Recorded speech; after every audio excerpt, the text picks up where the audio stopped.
Dover, the Fisherman's Rest.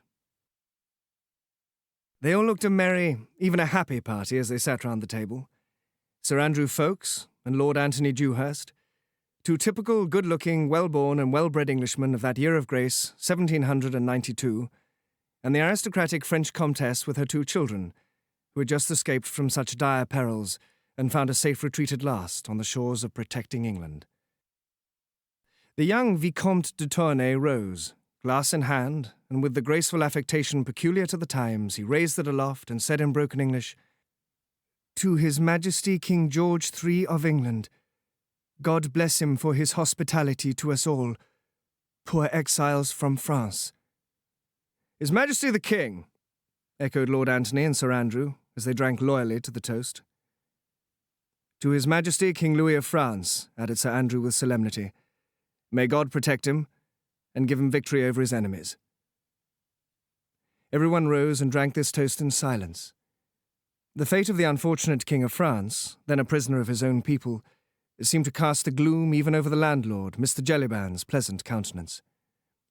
"And to Monsieur le Comte de Tournay de Basse-Rive," said Lord Anthony merrily, "may we welcome him in England before many days are over." "Ah, monsieur," said the Comtesse, as with a slightly trembling hand she conveyed her glass to her lips. "I scarcely dare to hope. He is in such deadly peril. I never would have left him, only there were my children. I was torn between my duty to him and to them. They refused to go without me, and you and your friends assured me so solemnly that my husband would be safe. But oh, now that I am here, amongst you all, in this beautiful, free England, I think of him, flying for his life, hunted like a poor beast, in such peril. Oh, I should not have left him." The poor woman had completely broken down. Fatigue, sorrow, and emotion had overmastered her rigid, aristocratic bearing. She was crying gently to herself, whilst her daughter Suzanne ran up to her and tried to kiss away her tears. "As for me, monsieur," said Suzanne suddenly as she looked through a wealth of brown curls across at Sir Andrew, "I trust you absolutely, and I know that you will bring my dear father safely to England, just as you brought us today." This was said with so much confidence, such unuttered hope and belief, that it seemed as if by magic to dry the mother's eyes and to bring a smile upon everyone's lips. "Nay, you shame me, mademoiselle," replied Sir Andrew. "Though my life is at your service, I have been but a humble tool in the hands of our great leader, who organized and effected your escape." He had spoken with so much warmth and vehemence that Suzanne's eyes fastened upon him in undisguised wonder. "Your leader, monsieur?" said the Comtesse eagerly. "Ah, of course. You must have a leader, and I did not think of that before. But tell me, where is he? I must go to him at once, and I and my children must throw ourselves at his feet and thank him for all he has done for us." "Alas, madame," said Lord Anthony, "that is impossible." "Impossible? Why?" "Because the Scarlet Pimpernel works in the dark, and his identity is only known, under a solemn oath of secrecy, to his immediate followers." "And how many are there in your brave league, monsieur?" asked Suzanne timidly. 20 all told, mademoiselle," he replied. "1 to command and 19 to obey. All of us Englishmen, and all pledged to the same cause, to obey our leader, and to rescue the innocent." "May God protect you all, monsieur," said the Comtesse fervently. "Well, he's done that so far, madame." "It is wonderful to me, wonderful, that you should all be so brave, so devoted to your fellow men, and yet you are English. And in France, treachery is rife, all in the name of liberty and fraternity." "The women, even in France, have been more bitter against us aristocrats than the men," said the Vicomte with a sigh. "Ah, yes," added the Comtesse, while a look of haughty disdain and intense bitterness shot through her melancholy eyes. "There was that woman, Marguerite Saint-Just, for instance. She denounced the Marquis de Saint-Cyr and all his family to the awful tribunal of the Terror. Surely you know her. She was a leading actress of the Comédie Française, and she married an Englishman lately. You must know her." "Know her?" said Lord Anthony. Well, Sir Percy Blakeney, her husband, is a very wealthy man of high social position, the intimate friend of the Prince of Wales, and Lady Blakeney leads both fashion and society in London. That may be, monsieur, and we shall of course lead a very quiet life in England, but I pray God that while I remain in this beautiful country, I may never meet Marguerite Saint-Just. Lord Antony looked extremely uncomfortable, and glanced once or twice apprehensively towards Jellyband, who looked just as uncomfortable as himself. "At what time do you expect Sir Percy and Lady Blakeney?" he contrived to whisper unobserved to mine host. "Any moment, my lord," whispered Jellyband in reply. Even as he spoke, a distant clatter was heard of an approaching coach. Louder and louder it grew. One or two shouts became distinguishable, and then the rattle of horses' hooves on the uneven cobblestones, and the next moment a stable boy had thrown open the coffee-room door and rushed in excitedly. "Sir Percy Blakeney and my lady!" he shouted at the top of his voice. "They're just arriving!" And with more shouting, jingling of harness and iron hooves upon the stones, a magnificent coach, drawn by 4 superb bays, had halted outside the porch of the Fisherman's Rest. The Comtesse rose to her feet, rigid and erect, trying to hide her excitement beneath more becoming sang-froid. She repeated mechanically, "I will not see her. I will not see her." The next moment, Lady Blakeney had swept into the coffee-room. There are many portraits and miniatures extant of Marguerite Saint-Just, Lady Blakeney as she was then, but it is doubtful if any of these really do her singular beauty justice. Tall, above the average, with magnificent presence and regal figure, it is small wonder that even the Comtesse paused for a moment in involuntary admiration before turning her back on so fascinating an apparition. With a quick glance all around the room, Marguerite Blakeney had taken stock of everyone there. She nodded pleasantly to Sir Andrew Ffoulkes, whilst extending a hand to Lord Antony. "Hello, my Lord Tony. Why, what are you doing here in Dover?" she said merrily. Then, without waiting for a reply, she turned and faced the Comtesse and Suzanne. Her whole face lighted up with additional brightness as she stretched out both arms towards the young girl. "Why, if that isn't my little Suzanne over there! Pardieu, little citizeness! How came you to be in England? And Madame, too?" She went up effusively to them both, with not a single touch of embarrassment in her manner or in her smile. "Suzanne, I forbid you to speak to that woman," said the Comtesse sternly. She beckoned to her daughter, and without another look at Marguerite Blakeney, but with a deep, old-fashioned curtsy to the 2 young men, she sailed majestically out of the room. Marguerite, with dainty affectation, kissed her hand to the ladies as they disappeared through the door, and then a humorous smile began hovering round the corners of her mouth. "So, that's it, is it?" she said gaily. "La, Sir Andrew, did you ever see such an unpleasant person? I hope when I grow old I shan't look like that." She gathered up her skirts, and assuming a majestic gait, stalked towards the fireplace. "Suzanne," she said, mimicking the Comtesse's voice, "I forbid you to speak to that woman." The laugh, which accompanied this sally, sounded perhaps a trifle forced and hard, but neither Sir Andrew nor Lord Tony were very keen observers. The mimicry was so perfect, the tone of the voice so accurately reproduced, that both the young men joined in a hearty, cheerful "Bravo!" The young Vicomte, who had not elected to follow his mother in her dignified exit, now made a step forward, ready to champion the Comtesse should Lady Blakeney aim any further shafts at her. But before he could utter a preliminary word of protest, a pleasant, though distinctly inane laugh was heard from outside, and the next moment an unusually tall and very richly dressed figure appeared in the doorway. Sir Percy Blakeney, as the chronicles of the time inform us, was in this year of grace 1792, still a year or two on the right side of 30. Tall, above the average, even for an Englishman, broad-shouldered and massively built, he would have been called unusually good-looking, but for a certain lazy expression in his deep-set blue eyes, and that perpetual inane laugh which seemed to disfigure his strong, clearly cut mouth. It was nearly a year ago now that Sir Percy Blakeney, Bart, one of the richest men in England, leader of all the fashions and intimate friend of the Prince of Wales, had astonished fashionable society in London and in Bath by bringing home from one of his journeys abroad a beautiful, fascinating, clever French wife. He, the sleepiest, dullest, most British Britisher that had ever set a pretty woman yawning, had secured a brilliant matrimonial prize for which, as all chroniclers aver, there had been many competitors. The fashionable circles of the time were ready to receive them both with open arms. Sir Percy was rich, his wife was accomplished, and the Prince of Wales took a very great liking to them both. Within 6 months they were the acknowledged leaders of fashion and of style. Sir Percy's coats were the talk of the town, his inanities were quoted, his foolish laugh copied by the gilded youth at Almack's or the Mall.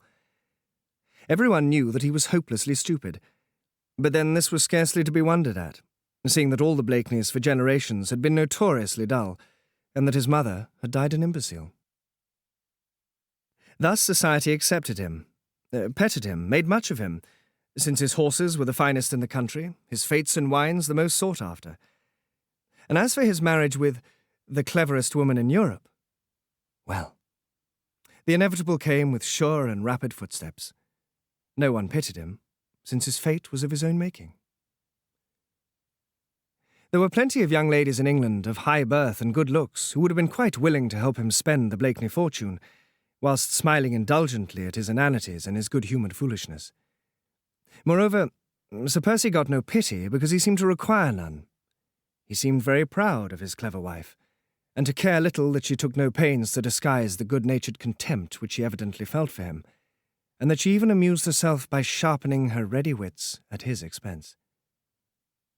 But then Blakeney was really too stupid to notice the ridicule with which his clever wife covered him. And if his matrimonial relations with the fascinating Parisienne had not turned out all that his hopes and his dog-like devotion for her had pictured, society could never do more than vaguely guess at it. Now he had lolled into the old-fashioned inn parlour, shaking the wet off his fine overcoat, and then putting up a gold-rimmed eyeglass to his lazy blue eye, he surveyed the company.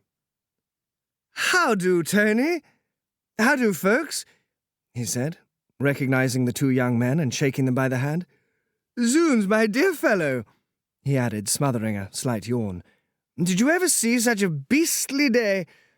A damned climate, this. A bowl of punch, jelly, hot and strong, Hasten, my good jelly." "Nay, there is no time, Sir Percy," interposed Marguerite. "The skipper will be here directly, and my brother must get on board, or the Daydream will miss the tide." "Time, my dear? Oh, there's plenty of time for any gentleman to get drunk and get on board before the turn of the tide." "I think, your ladyship," said Jellyband respectfully, "that the young gentleman is coming along now with Sir Percy's skipper." "That's right," said Blakeney.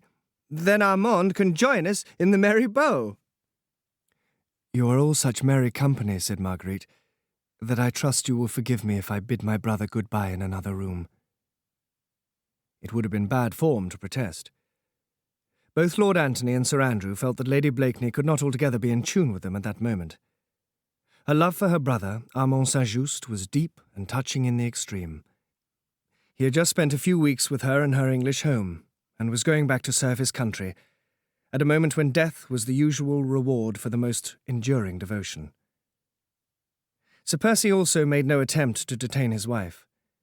With that perfect, somewhat affected gallantry which characterized his every movement, he opened the coffee-room door for her, and made her the most approved and elaborate bow which the fashion of the time dictated, as she sailed out of the room without bestowing on him more than a passing, slightly contemptuous glance. Only Sir Andrew Ffoulkes, whose very thought since he had met Suzanne de Tournay seemed keener, more gentle, more innately sympathetic, noted the curious look of intense longing, of deep and hopeless passion, with which the inane and flippant Sir Percy followed the retreating figure of his brilliant wife. Marguerite Blakeney stepped onto the porch and looked out to sea. In the distance, two figures were approaching the Fisherman's Rest. One, an oldish man, the other, a young, slight figure, neatly and becomingly dressed, in a dark, many-caped overcoat. "Armand," said Marguerite Blakeney, as soon as she saw him, and a happy smile shone on her sweet face, even through her tears. A minute or two later, brother and sister were locked in each other's arms, while the old skipper stood respectfully on one side. The afternoon was rapidly drawing to a close, and a long, chilly English summer's evening was throwing a misty pall over the green Kentish landscape.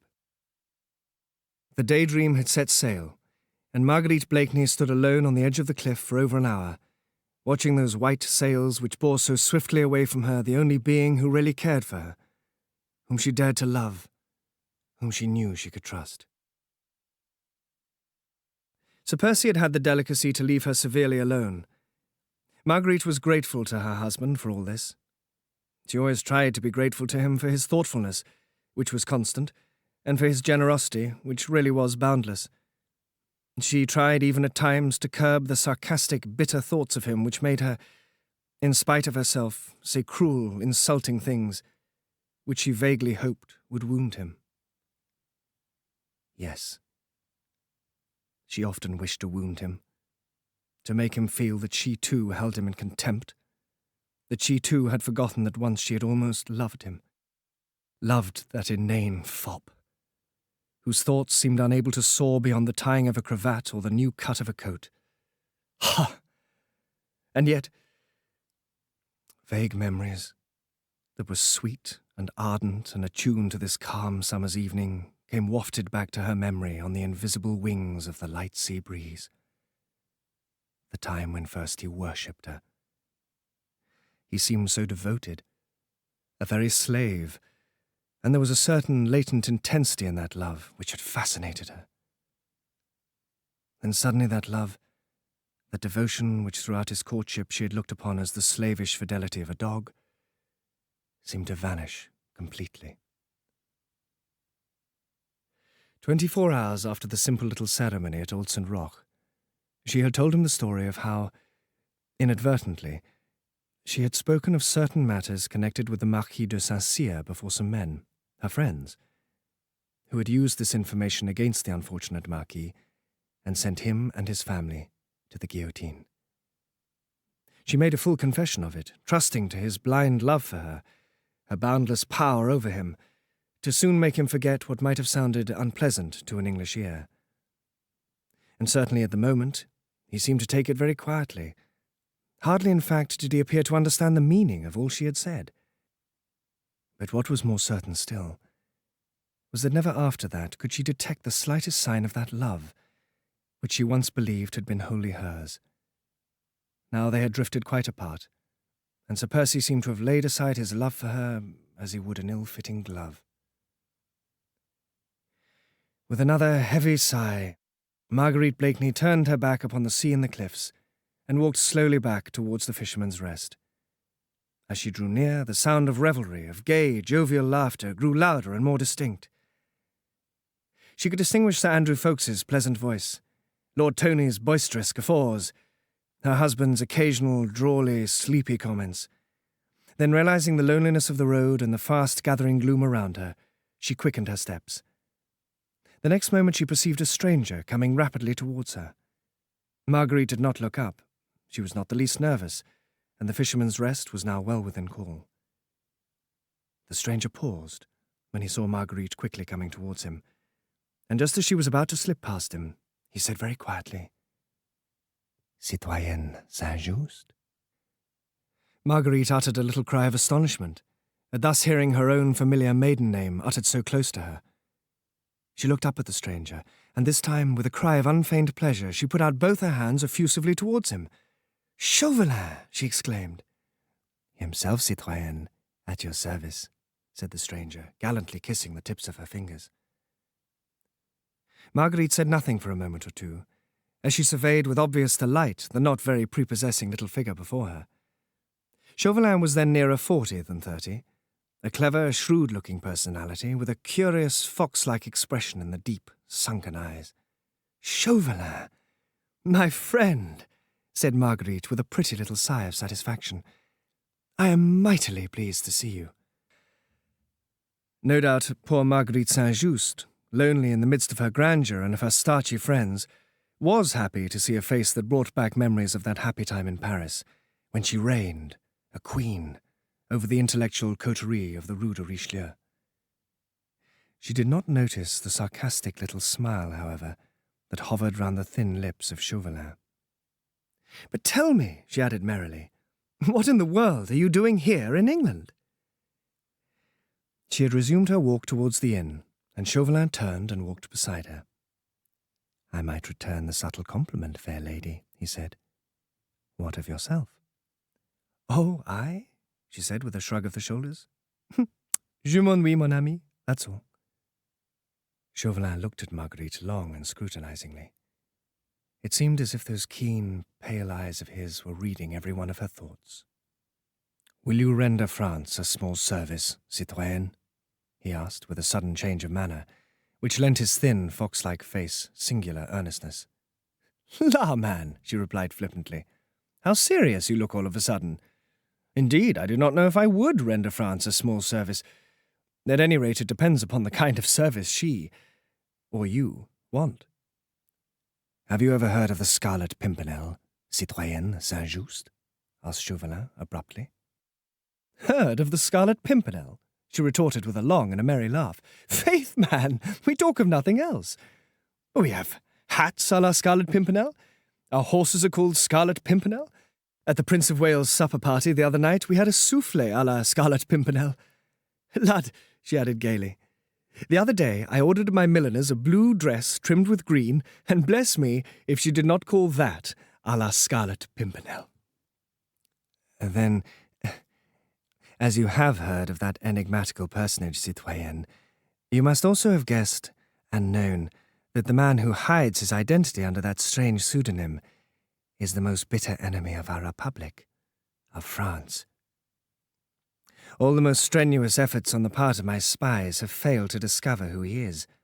Whilst the others are the hands, he is the head, who beneath this strange anonymity calmly works at the destruction of France. I mean to strike at that head, and for this I want your help. Through him afterwards I can reach the rest of the gang. He is a young buck in English society. Of that I feel sure. Find that man for me, citoyenne, he urged. Find him for France." "La, man," she said, "you are astonishing. Where in the world am I to look for him?" "You go everywhere, citoyenne," whispered Chauvelin insinuatingly. "Lady Blakeney is the pivot of social London, so I am told. You see everything. You hear everything." "Tush, man, you talk nonsense. Anyway, for even if you did know who the Scarlet Pimpernel is, you could do nothing to him. An Englishman." "Well, I take my chance of that," said Chauvelin with a dry, rasping little laugh. "At any rate, we could send him to the guillotine first to cool his ardour, and then when there is a diplomatic fuss about it, we can apologise to the British government and, if necessary, pay compensation to the bereaved family." "What you propose is horrible, Chauvelin," she said, drawing away from him as some noisome insect. "Whoever the man may be, he is brave and noble, and never, do you hear me, never would I lend a hand to such villainy." "I think you would be wise to listen to me, citoyenne Saint-Just," he rejoined placidly. Marguerite instinctively shivered. "Is that a threat, citoyen?" she asked at last. "Nay, fair lady," he said gallantly. "Only an arrow shot into the air." He paused a moment, like a cat which sees a mouse running heedlessly by, ready to spring, yet waiting with that feline sense of enjoyment of mischief about to be done. Then he said quietly, "Your brother, Saint-Just, is in peril." Not a muscle moved in the beautiful face before him. But Chauvelin was a keen observer. He noticed the sudden rigidity of the eyes, the hardening of the mouth, the sharp, almost paralyzed tension of the beautiful, graceful figure. "I have in my possession," he continued, "a letter to Sir Andrew Ffoulkes, written by your brother, Saint-Just. Well, and? That letter shows him to be not only in sympathy with the enemies of France, but actually a helper, if not a member, of the League of the Scarlet Pimpernel. I must assure you that Saint-Just is compromised beyond the slightest hope of pardon. Chauvelin, said Marguerite Blakeney at last, quietly and without that touch of bravado which had characterized her attitude all along. Chauvelin, my friend, shall we try to understand one another? It seems that my wits have become rusty by contact with this damp climate. Now tell me, you are very anxious to discover the identity of the Scarlet Pimpernel. Isn't that so? Oh, France's most bitter enemy, citoyenne. All the more dangerous as he works in the dark. All the more noble, you mean. And now you would force me to do some spying work for you in exchange for my brother Armand's safety? Is that it? Oh, fie! 2 very ugly words, fair lady, protested Chauvelin urbanely. There can be no question of force, and the service which I would ask of you, in the name of France, it could never be called by the shocking name of spying. At any rate, that is what it's called over here, she said dryly. That is your intention, is it not? My intention is that you yourself win a free pardon for Armand Saint-Just by doing me a small service. What is it? Only watch for me, citoyen Saint-Just, he said eagerly. Listen. Among the papers which I have discovered, there was a tiny note. See, he added, taking a tiny scrap of paper from his pocketbook and handing it to her. Marguerite took it mechanically and stooped to read it. There were only 2 lines, written in a distorted, evidently disguised handwriting. As she read them half aloud, Remember, we must not meet more often than is strictly necessary. You have all instructions for the 2nd. If you wish to speak to me again, I shall be at G's ball. What does it mean? She asked. Look again, citoyenne, and you will understand. There is a device here in the corner, a small red flower. Yes. The Scarlet Pimpernel, she said eagerly. And G's ball means Grenville's ball. He will be at Lord Grenville's ball this week. That is how I interpret the note, citoyenne, concluded Chauvelin blandly. Now you see how simple it all is, citoyenne. You are going to the ball. And watch for me there, citoyenne. Watch and listen. You can tell me if you hear a chance word or whisper. You can note everyone to whom Sir Andrew Ffoulkes or Lord Anthony Dewhurst will speak. You are absolutely beyond suspicion now. The Scarlet Pimpernel will be at Lord Grenville's ball. Find out who he is, and I will pledge the word of France that your brother shall be safe. I may be powerless to help you, she pleaded, were I ever so willing. Oh, that would be terrible indeed, he said quietly. For you, and for Saint-Just. Marguerite shuddered. She felt that from this man she could expect no mercy. All-powerful, he held the beloved life in the hollow of his hand. She knew him too well not to know that if he failed in gaining his own ends, he would be pitiless.